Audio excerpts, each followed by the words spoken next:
Wanita itu dulu adalah agen rahasia kelas atas, tapi sekarang dia menjual roti goreng. Hanya dengan menarik, memelintir, lalu menggoreng cepat, roti jala Mak Lima biadab pun siap disajikan. Toko kecil milik Lima terkenal sangat enak dan murah, jadi pelanggan mengantri setiap hari. Meski penghasilannya banyak, Mak Lima terkenal sangat pelit. Bahkan ia selalu memakai baju bekas milik suaminya. Meskipun sangat pelit, Lima selalu memiliki keberuntungan yang luar biasa. Suatu hari, ia membuka botol soda dan memenangkan hadiah utama, yaitu liburan keluarga 7 hari ke Hawaii. Mengunjungi Hawaii selalu menjadi impian suaminya. Mereka pun berkemas, menutup toko, dan berangkat ke bandara dengan penuh semangat. Namun saat naik pesawat, mereka kaget karena hanya ada 2 tiket kelas 1. Jadi Lima dan putrinya duduk di kursi mewah, sementara suaminya harus ke kelas ekonomi. Pesawat itu segera lepas landas. Saat tahu makanan di kelas 1 gratis, Mak Lima dengan senang memelintir handuk kecil menyerupai roti goreng dan memesan makanan berkali-kali. Tak lama, pramugari membawakan nampan berisi kacang. Lima tanpa sengaja menumpahkannya, tapi dengan refleks luar biasa, ia berhasil menangkap semua kacang sebelum jatuh ke lantai. Pramugari itu sangat terkagum melihatnya. Sejak saat itu, ia memandang Lima dengan penuh hormat.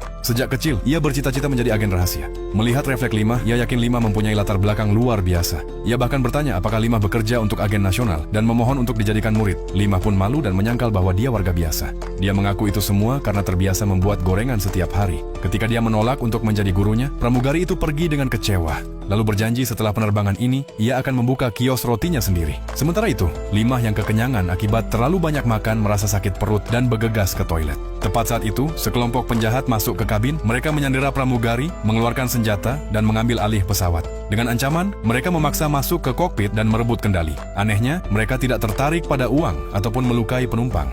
Mereka hanya mencari seorang wanita. Semua penumpang itu dipaksa pindah ke kelas ekonomi. Saat itulah mereka melihat seorang wanita berambut panjang memakai masker. Siapapun yang berpakaian seperti itu hanya untuk naik pesawat, kemungkinan besar adalah target mereka.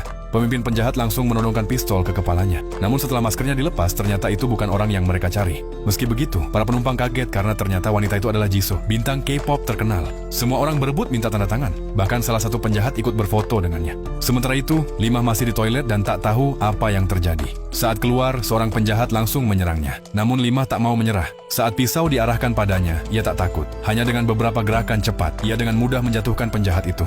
Sebelum dia tahu apa yang terjadi, terdengar siaran pengumuman melalui pengeras suara. Ternyata Lima adalah target sebenarnya. Bertahun-tahun lalu, ia adalah agen asing yang gagal menjalankan misi, melarikan diri dari organisasinya, lalu bersembunyi di Korea Selatan. Di sana, ia menjalani operasi plastik, berubah dari gadis muda cantik menjadi wanita paruh baya. Namun, ia masih menyimpan banyak rahasia negara, dan organisasi lamanya tidak pernah berhenti memburunya. Setelah mereka berhasil menemukannya, Lima sadar tak ada gunanya lagi berpura-pura.